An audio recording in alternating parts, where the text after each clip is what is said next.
Nagulantang ang mga customer at mga crew ng isang fast food chain sa Cagayan de Oro City matapos lumitaw ang isang malaking ahas mula sa ilalim ng isang sasakyan habang kumukuha ng order sa drive-thru. Batay sa kuhang video ng insidente, bigla na lang lumabas ang dambuhalang ahas habang nakastop ang sasakyan para umorder. Napansin ito ng crew at agad tinulungan ng mga security guard at ilang mga nakasaksi. Tinatayang nasa 25 hanggang 35 kilo ang bigat ng ahas at may habang 3 hanggang 4 na metro. Nahirapan pa sa pag-rescue ang mga gwardya at ilang mga delivery riders dahil akmang manunuklaw ang ahas. Walang nasaktan sa insidente at ligtas na nakuha ang ahas at i-turn over sa mga kinaukulan.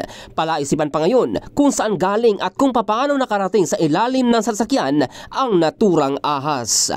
In the heart of changing lives, ito si Joe Falcandado ng Brigada News Philippines, the Music and News Authority.